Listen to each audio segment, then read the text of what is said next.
Welcome to Laksha Computer Training Institute Bongaigaon মই Gyandeep sir আজি মই MS Access ত তোমালোকক ৰিপৰ্ট জেনাৰেট কৰা দেখাম ইমান দিন আমি বিভিন্ন ধৰণৰ অপশনস ইউজ কৰিছো ইয়া ফিৰ তুমি ক'ব পাৰা বিভিন্ন ধৰণৰ আমি কিউৰি বনাইছো ঠিক আছে যোনবিলাক আমি ডাইৰেক্টলি কিউৰিজ বিলাক আমি এক্সিকিউট কৰিছো যেনেকে ক্ৰিয়েট কৰা database ক্ৰিয়েট কৰা টেবল ক্ৰিয়েট কৰা আপডেট কৰা append কৰা বিভিন্ন ধৰণৰ অপশনস আমি ইউজ কৰিছো কিউৰিজ আমি জেনাৰেট কৰিছো তাৰ পিছত আমি ফৰ্ম বনাইছো ওকে তো এইবিলাক কৰাৰ পিছত এতিয়া মানি লোৱা ফাইনালি তুমি ৰিপৰ্ট জেনাৰেট কৰিব বিচাৰিছা তুমি টেবলৰ গুটি ডেটা বিলাক শো কৰিব বিচাৰিছা ইয়া প্ৰিন্ট কৰাব বিচাৰিছা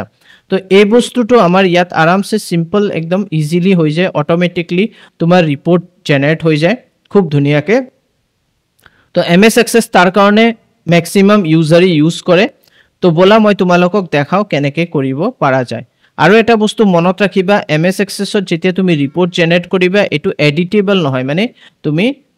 ভ্যালু বিলাক এডিট কৰিব নোৱাৰিবা টেবলত এডিট কৰিব পাৰিবা কিন্তু ৰিপৰ্টত এডিট কৰিব নোৱাৰিবা কিন্তু টেবলৰ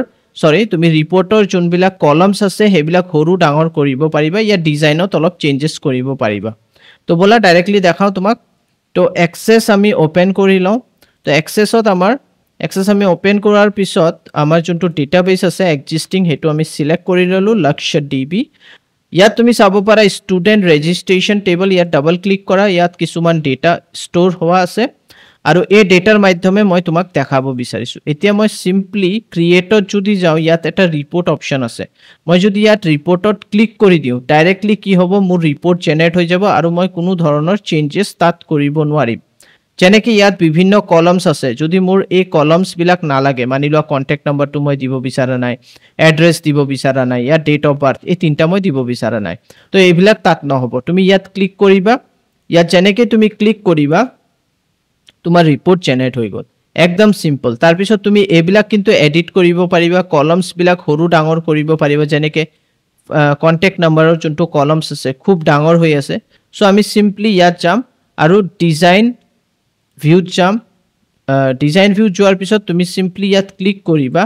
ইয়াত ক্লিক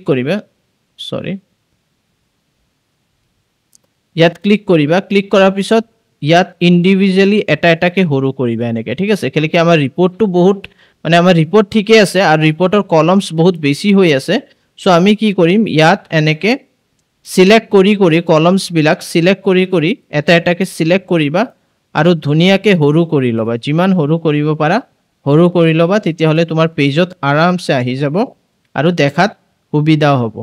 ঠিক আছে এটো মই হৰু কৰি ললো তো কন্টাক্ট নম্বৰটো আৰু অলপ হৰু কৰিব পাৰা যায় সো আমি কৰি ল বেছি হৰু নকৰো এড্ৰেছটো অলপ ডাঙৰ কৰিব পাৰা যায় বাট ওকে ষ্টুডেন্টৰ এটো আমি অলপ হৰু কৰি ল তো তুমি ওপৰৰ যোনটো হেডিং আছে হেতুৰ মাধ্যমে এটো সিলেক্ট কৰা দেন ইয়াৰ পা এনেকে কৰি লোৱা হৰু ওকে তো এটো হৈ গল এতিয়া তুমি সিম্পলি ৰিপৰ্ট ডিজাইনত যোৱা আৰু ইয়াত ভিউ ৰিপৰ্টছত গলে তোমাৰ ডিটেইলস আহি গল তো ইয়াত আমি একো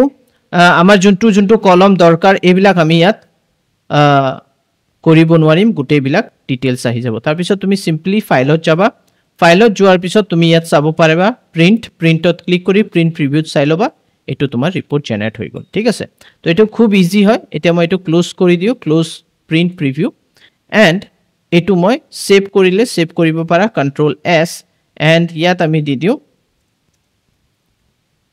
ৰিপৰ্ট 1 কৰি সেভ কৰি দিলো এটো হৈ গল নেক্সট আমাৰ এটো আমি ক্লোজ কৰি দিও নেক্সট আমাৰ কি হল अगेन আমি স্টুডেন্ট ৰেজিষ্ট্ৰেচন সিলেক্ট কৰিলো अगेन ক্ৰিয়েটত যাম আৰু ইয়াত ৰিপৰ্ট উইজাৰ্ডত যাম আৰু ইয়াৰ পা তোমাৰ জি দৰকাৰ যেনেকৈ ৰোল নম্বৰ তোমাৰ দৰকাৰ আৰু নেম টু দৰকাৰ স্টুডেন্ট নেম এন্ড কোৰ্স দৰকাৰ ডিউৰেশন দৰকাৰ আৰু জেন্ডাৰ দৰকাৰ তো একেটাই আমাৰ দৰকাৰ বাদ বাকি আমাৰ না লাগে হৈ গল এতিয়া তুমি নেক্সট কৰিবা নেক্সট কৰাৰ পিছত ইয়াত লিখিছে গ্ৰুপিং এনি গ্ৰুপিং লেভেল ঠিক আছে তো গ্ৰুপিং মানে কাৰ মাধ্যমে তুমি গ্ৰুপ কৰি দেখাব বিচাৰিছা তো কোৰ্স হ'ব কোৰ্সৰ মাধ্যমে তুমি গ্ৰুপিং কৰিবা মানে যেনেকৈ PGDC এৰ আন্ডাৰত কেইজন ষ্টুডেন্ট আছে DC এৰ আন্ডাৰত কেইজন ষ্টুডেন্ট আছে হেতু তো এটো আমি কৰিলো নেক্সট কৰিবা আমাৰ ইয়াত হদিছে তুমি এটো কি অৰ্ডাৰ মানে কাৰ কোনটো এসেন্ডিং অৰ্ডাৰ ইয়া ডিসেন্ডিং অৰ্ডাৰ তো এসেন্ডিং অৰ্ডাৰৰ মাধ্যমে কৰিব বিচাৰিছা মানি লোৱা তো নেমৰ মাধ্যমে কৰিবা নে ৰোল নাম্বাৰ তো আমি নেমৰ মাধ্যমে কৰি ললো এন্ড নেক্সট কৰি দিয়া এন্ড ইয়াত স্টেপড ব্লকড আউটলাইন তো কি ডিজাইন মানে লেআউট লাগে তোমাক তুমি স্টেপ লাগে ব্লক লাগে নে এনেকা লাগে তো তুমি ব্লক হিসাবে আনিব পাৰা এনেকৈ আনিব পাৰে স্টেপ আনিব আমি স্টেপে দিও যেটো নৰমাল এন্ড নেক্সট কৰাৰ পিছত আমাৰ টেবল ইয়াত তুমি নাম দিয়ে দিয়া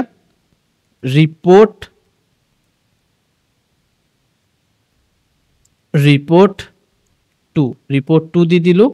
এন্ড আমি কি কৰো ফিনিশ কৰি দিও যেনেকৈ আমি ফিনিশ কৰিলো আমাৰ